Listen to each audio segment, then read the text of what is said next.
Siya si Andrew Bonifacio, anak ng isang kapitan ng barangay. Bilang isang anak ng kapitan, saksi siya sa mga katiwalian ng kanyang ama. Kilala rin siya sa mga lalaking kinababaliwan ng mga kababaihan, ngunit isa rin siyang palaaway at irresponsableng lalaki. Dati ay kabilang siya sa mga estudyanteng matatalino at matitino, ngunit sa impluwensya at kapangyarihan ng kanyang ama at mga pariwarang kaibigan, siya ay napariwara at napunta sa maling landas ng buhay.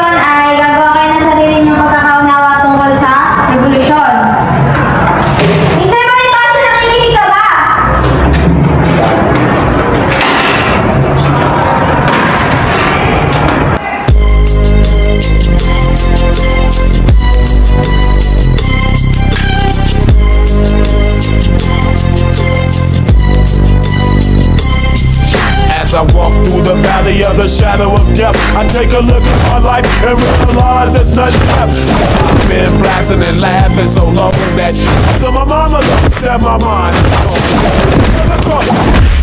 Deserve it, me be treated like a punk, you know that's unheard. Si Andrew ay napasama sa grupo ng mga basulerong magkakaibigan. Ngunit sa kabaligtaran ng pagiging mayabang ni Andrew, ay nagiging mahina naman ang kanyang loob pagdating sa kanyang lola.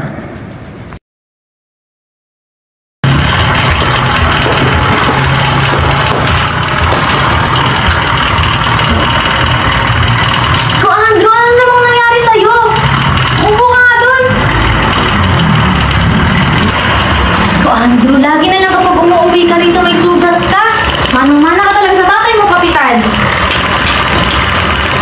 Ay naku, ewan ko talaga sa yung bata kung nagpunta ka sa panuhol kung saan sinakap tayo ng mga Espanyol. Panigurado ba yung mapapala pa yung pagiging pasagulero mo para iligtas ang ating bayan? Yun ako si Lola, puro history na naman. Pero sakto may pinapagawa yung teacher ko na tungkol sa revolution. Revolution? Tulungan mo ko na, alam mo naman natin yung kwento tungkol doon. Sige, mamaya, gagawin mo na natin yung sugat.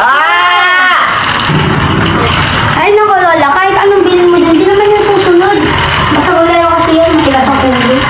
Bal ka na naman, Ining. Sipsip ka na naman kay Lola. Oo, susubukan na kay Daddy. Ay naku, magsitigil na kayong dalawa. Lagi na lang kayo nag-aaway.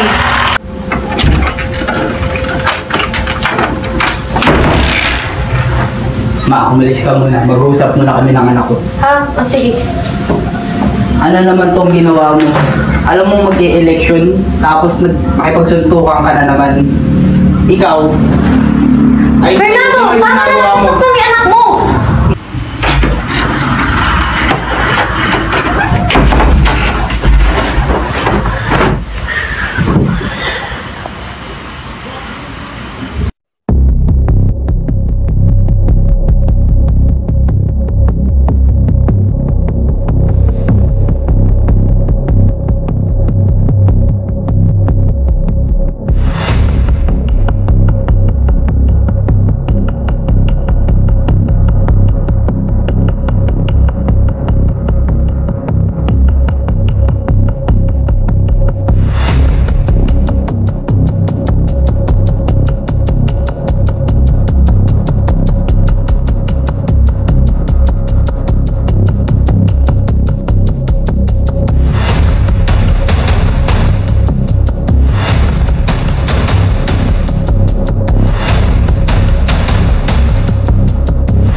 Nasaan ako?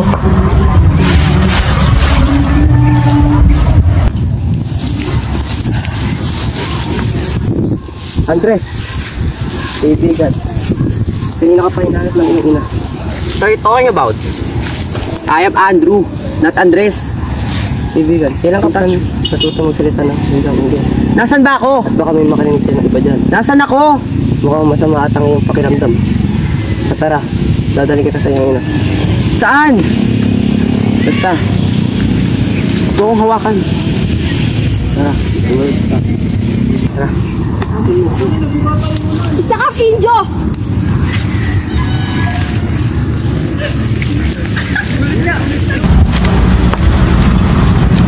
Ang kaibigan, lumito ka muna at diyan ka magpahinga. Hintayin mo ang iyong ina.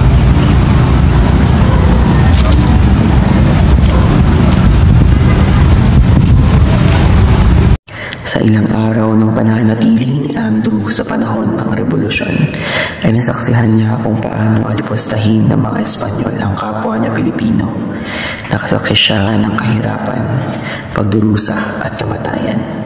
Doon niya rin napagtanto na ang gawain ng mga Espanyol ay hindi nalalayo sa gawain ng kanyang ama at maging sa gawain niya. At sa tagal ng pananatili ni Andrew sa panahong iyon, siya ay napalapit kay Mariposa.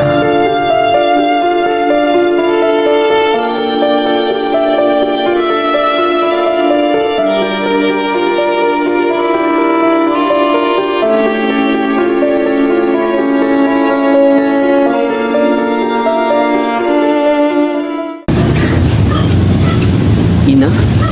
Sino kayang ina tinutukoy ng lalaking yun? Sino ina?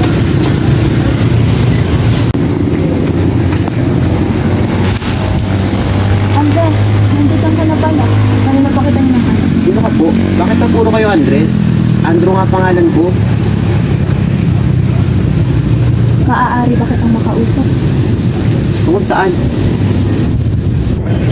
Andres, masyado na tayo nalipusta ng mga Espanyol. Kailangan na bansa natin ng matapang na katulad. Andres? Matapang? Nasaan ka talaga ako? Nasaan nakaraan ba ako? Ako kaya talaga si Andres Bonifacio? Oo, ikaw si Andres Bonifacio. Kailangan ka namin. Iniisa-isa mo ng mga Espanyol ang mga kababaihan.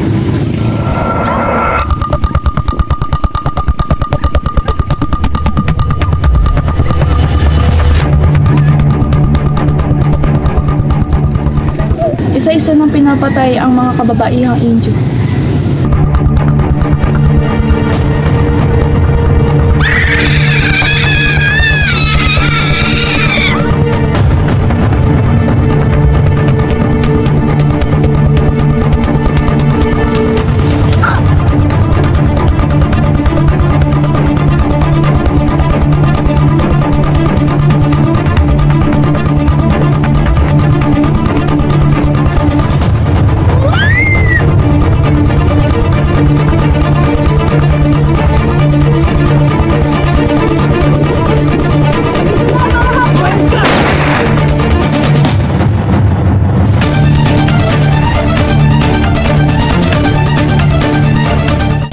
Isa pa, nahanap ko na rin ang iyong kasintahan sa Mariposa.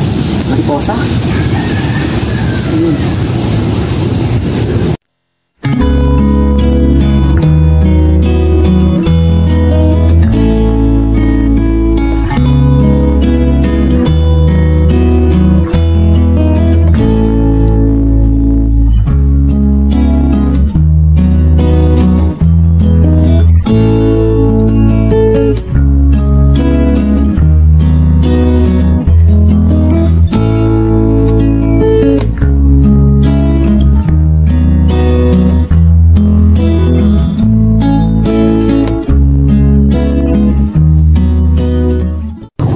At isa pa, nagbabalak ang mga Espanyol ng digmaan laban sa Pilipino. Digmaan? Tawagin ang aking mga kapwa Pilipino. Lalaban tayo sa digmaan na gusto ng mga Espanyol.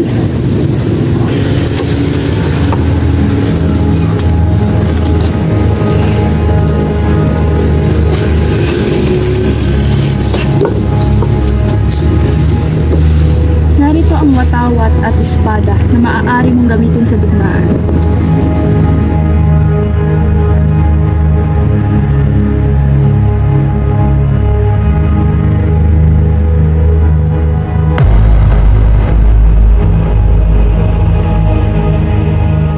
Ina! Ina! Gisingin na. Ina! Nangyari sa'yo? Bakit pati ikaw din namin ng mga Espanyol?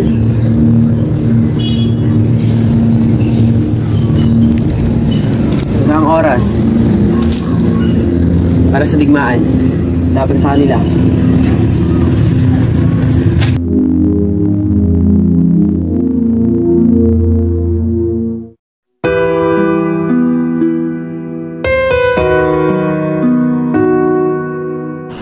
Ina, kumusta ka na po ba? Patawad dahil ngayon na lamang ulit ako nakadalaw. Napakasakit pala talagang maiwanan ng taong napalapit na sa iyo. Ina, ipapangako ko po sa inyo na bibigyan ko ng kalayaan ang ating bansa. Lalaban po ako hanggang sa dumanak ang aking dugo at nawala ng buhay. Bibigyan ko ng hustisya ang pagkamatay ninyo at ng ibang kapwa natin Pilipino laban sa digmaang gusto ng Espanyol. Pangako ko yan. Paalam.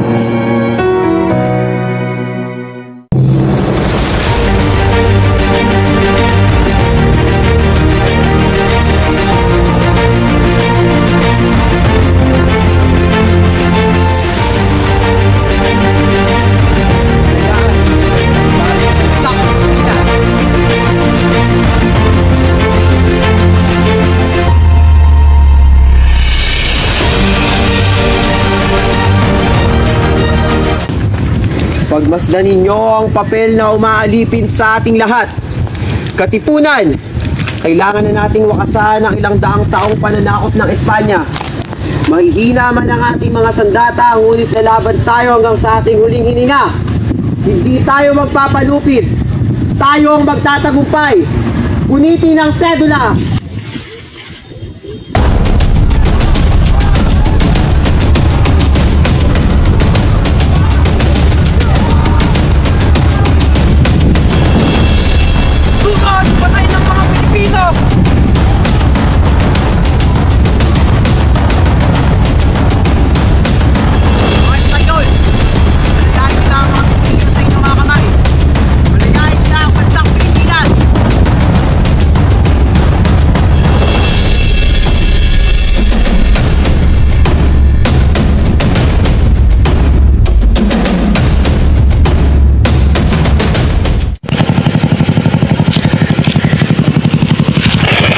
Na po, Mariposa.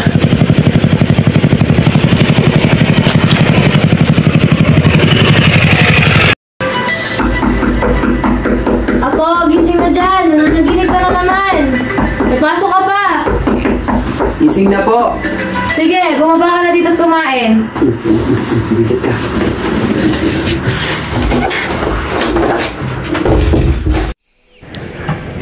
Hanggang sa ngayon ay hindi ako mapaniwala na lahat ng nangyari ay panaginip lang. Lahat-lahat ay parang totoo mula sa pakikipaglaban sa mga nasaksihan ko. Si Ina, si Mariposa, at sa lahat. Ibig sabihin, lahat ng nasaksihan ko sa panahon ng revolusyon ay panaginip lamang. Pero ngayon, naiintindihan ko na kung bakit itinayo ang samang KKK o kataas-taasang kagalang-galangang katipunan ng mga anak ng bayan o mas kilala bilang katipunan. Ito ay dahil para makalaya ang bansa natin sa mga Espanyol at para makamtan ng bawat Pilipino ang kalayaan na kanilang ninanais.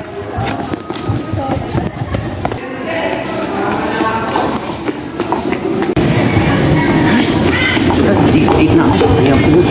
Pre, andyan pa ba si ma'am? Oo, pre, nandun ba siya, ma'am? Napasa nila yung performance task? Oo, pre. Habol mo lang dun.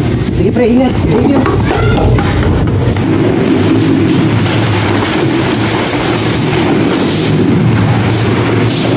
Yes, mister. Nalate ka na sa klase ng Ma'am Castro. Wala si Ma'am Castro ngayon dito kaya ako yung nag-sub. What's that? Nabasa ko lang po yung